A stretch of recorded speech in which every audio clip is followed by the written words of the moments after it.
nabadgelyadooda aanu jecelnahay taayada inay jeclaadaan horumarkooda aanu jecelnahay horumarkooda inay jeclaadaan farigelin lagu sameeyay ma doonayno inayna nagu sameeyaan ma doonayno waliba waxa jira mararka qaar kood dib loo geysto nabadiida dawladda diriska inaga soo galaan hadi sababay galbeedka noogama yimaadaan waxay nooga yimaadaan dhinaca Soomaaliland bay nooga yimaadaan dhinaca Puntland bay ka yimaadaan dhinaca koonfurta ka yimaadaan waana nabadiidka Eritrea ay soo tirsatay haba iska si baabaay hadda oo hadda anaga macno weyn ma sameeynayo oo dib badan hadda nagu ma hayo alxamdulillah rabbil caalamiin dawladda oo gudoonsatay iyo ciidan ku filan oo liyu police leeyahay oo aan leenahay oo aan maanta cidina in nabadgelyada deegaankayga waxba yeeli karin laakiin haddana ma jecelin mana jeclaan doono in gooyn deegaanada aanu jaarkanahay ee Soomaaliyeed magaalooyinkooda qaar kamida inay ama ku dhuuntaan ama yimaadaan kadibna ay ka soo noqdaan oo ay dib noo geystaan ma jecelin waxaanu jecelahay qolo walba inaanu ku ixtiraamno waxay tahay jamhuuriyadda Soomaaliland jamhuuriyadda ku ixtiraamayna jamhuuriyadda Djibouti jamhuuriyadda ku ixtiraamayna ismaamulka Puntland ismaamulnimadiisa ku ixtiraamayna jamhuuriyadda federaalka Soomaaliya sideedan ku ixtiraamayna Jubaland kuwada ku ixtiraamayna kuwa Kenya jooga intoodan ku ixtiraamayna ma jecelin marka qaarintay meelahan ka baxaan oo for example Kenya taga oo xariyaha qaxootiyada taga oo ay meelayoga farfadhistaan in xubnaha siyaasiyiinta ee dawladahaas iyaga kamid ah iyagoo kamid ah ee jecelina Kenya yihiin Kenya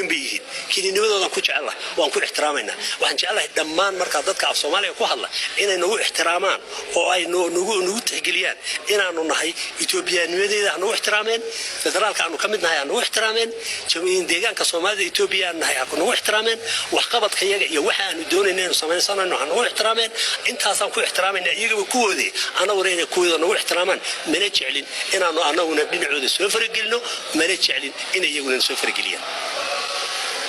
دولار أدبر جوع العلسي إن دولتها شارك جارهنا كوس سومالي ذيك احترامان واحد دولة ديان سومالي توبي قبضتي إسلام كان عندي فرقلنا ذيك كنا عندي كوهين أيوة عندي فرقلنا عندي كوقبل ما واحد شرد دولة ده فرقلنا ذيك كتير من الصوماليين أما الصومالية أما بد دولة ما هذا جمهورية جيبوتي ما عيد بقى شرتها ذيك كتير متفرقلني ديان هان ما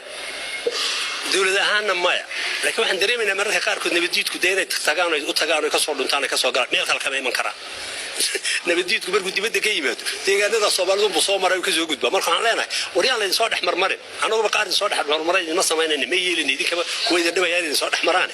أنا كان يان لين نروح بسوكين تحدو مننا عندها فروع هدي شرار شخصيات كار كاسة يملا كار كوسة إذا ركتان هدي شو غير الجيسي يبرعي يلاس عرض يجروي يبوساسي يقال كعي دوس مرهري يبلمبل يجلدوبي هدي شو غير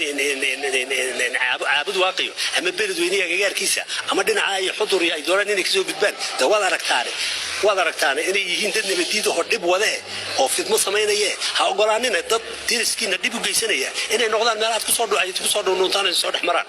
مركلة جو Somaliland iyo Ethiopia waxay kala saacadeen heshiis ay indhana nabadda ay ka wada shaqeeyaan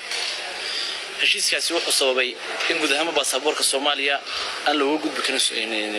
Ethiopia aan laga bixi karin baasaboorka ama aan laga bixi karin madaarka magaalada Hargeysa ama madaarada dalka Soomaaliland laga bixi karin dhinaca Ethiopia loogu gudbi karin miyaanay taasi kamid ahayn in Soomaaliland ay kala shaqeeyaan sidii ammaanka nabadgelyada horta afka dawladda